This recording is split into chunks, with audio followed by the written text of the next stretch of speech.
और चैत्र नवरात्रि की शुरुआत 2 अप्रैल से हो रही है। 9 दिनों तक मां दुर्गा के 9 स्वरूपों की पूजा की जाएगी। मान्यता है कि नवरात्रि के दौरान भक्त शक्ति पीठ जाकर मां के दर्शन करते हैं और उनका फल दोगुना हो जाता है। प्रथमम शैलपुत्री द्वितीयम ब्रह्मचारिणी। 9 दिनों तक मां की 9 स्वरूपों की पूजा की जाएगी।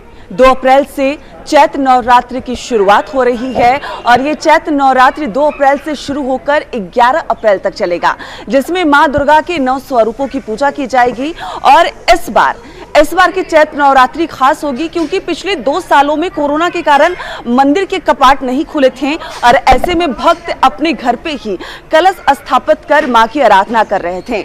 मान्यता है कि अगर आप नवरात्रि करते हैं, 9 दिनों तक मां की आराधना करते हैं, अगर ऐसे समय में किसी शक्ति पीठ में जाकर मां की आशीर्वाद लेते हैं आप, तो आपके जो फल है वो दोगुने हो जाते हैं। हमारे साथ पंडित जी हैं। जिस तरीके से पिछले 2 सालों में भक्त मंदिर तक नहीं पहुंच पाए, मां के दर्शन नहीं कर पाए, इस बार की नवरात्रि खास होने वाली है।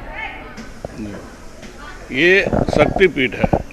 यहाँ सती का दाहिना जंघा गिरा है। भगवती तीनों रूप में विराजमान है। महाकाली, महालक्ष्मी, महासरस्वती। इनके भैरव है व्योमकेश भैरव। यहाँ नवरात्रि अगर ना हो, नॉर्मल दिन भी भक्तों की भीड़ लगी रहती है और जिस तरीके से भक्त कतारबद्ध होकर मां का आशीर्वाद लेते हैं, मां को अपना भेंट चढ़ाते हैं, दर्शन करते हैं और विनती करते हैं कि उनके परिवार, उनके घर के सदस्यों का मां ख्याल रखें और हमेशा उन पर अपनी दया दृष्टि बनाए रखें।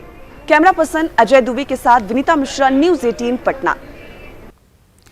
और फिलहाल इस बुलेटिन में बस इतना ही। आप देखते रहिए न्यूज़ 18 बिहार झारखंड।